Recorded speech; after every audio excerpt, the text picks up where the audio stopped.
Baik, perkenalkan nama saya Aurelia Inasia Noyola Endagama, NIM 1900-143, jurusan Ekonomi Pembangunan semester 5. Di sini saya akan menjelaskan tentang kerangka kebijakan moneter. Yang pertama, konsep kebijakan moneter.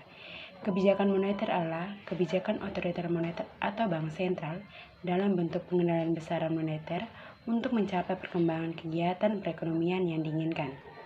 Dalam praktik, perkembangan kegiatan ekonomi yang diinginkan tersebut adalah stabilitas ekonomi makro yang antara lain dicerminkan oleh stabilitas harga atau rendah laju inflasi, membaiknya perkembangan output real atau pertumbuhan ekonomi, serta cukup luasnya lapangan atau kesempatan kerja yang tersedia.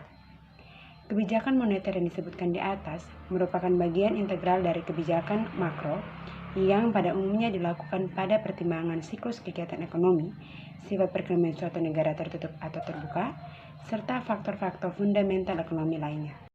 Yang berikutnya, kebijakan moneter dan siklus kegiatan ekonomi. Perkembangan ekonomi suatu negara tentu mengalami pasang surut atau siklus. Pada periode tertentu perekonomian tumbuh besar dan pada periode lain tumbuh melambat. Untuk mengelola dan mempengaruhi perkembangan perekonomian agar dapat berlangsung dengan baik dan stabil, pemerintah atau otoriter moneter biasanya melakukan langkah-langkah yang dikenal dengan kebijakan ekonomi makro. Inti dari kebijakan tersebut pada awal dasarnya adalah pengelolaan sisi permintaan dan sisi penawaran suatu perekonomian agar mengarah pada kondisi keseimbangan dengan tingkat pertumbuhan ekonomi yang berkesinambungan. Yang berikutnya, kebijakan moneter dan kebijakan ekonomi makro lain. Penerapan kebijakan moneter tidak dapat dilakukan secara terpisah dengan penerapan kebijakan makro lainnya, seperti kebijakan fiskal, kebijakan sektor real, dan lain-lain. Hal ini terutama mengingat keterkaitan antara kebijakan moneter dan bagian kebijakan ekonomi makro lain yang sangat cepat. Selain itu, pengaruh kebijakan-kebijakan yang diterapkan secara bersamaan mungkin mempunyai arah yang bertentangan sehingga saling memperlemah. Misalnya, dalam perekonomian yang mengalami tekanan inflasi, bank sentral melakukan pengetatan moneter. Pada saat yang bersamaan, pemerintah melakukan ekspansi di sektor fiskal yang terlalu ekspansif dalam rangka mendorong pertumbuhan ekonomi.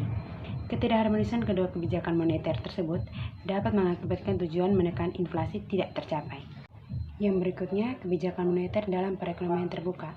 Pesatnya perkembangan teknologi informasi, komunikasi dan transportasi, serta kebijakan perdagangan dalam dasawarsa terakhir telah mendorong pesatnya keterbukaan dan ketergantungan ekonomi antar negara. Sebagai contoh, hubungan perdagangan antara Indonesia dan Jepang saat ini jauh lebih erat dibandingkan dengan hubungan perdagangan yang terjadi pada masa awal kemerdekaan. Keterbukaan ekonomi suatu negara akan membawa konsekuensi pada perencanaan dan pelaksanaan kebijakan ekonomi makro, termasuk kebijakan moneter. Hal ini semakin mengingat besarnya transaksi perdagangan dan keuangan internasional yang dilakukan oleh suatu negara, maka semakin besar aliran dana luar negeri atau foreign capital flow. Yang terakhir, kerangka strategis kebijakan moneter. Otoritas moneter menyusun kerangka kerja kebijakan moneter yang bisa dibagi dua, yaitu kerangka strategis dan kerangka operasional.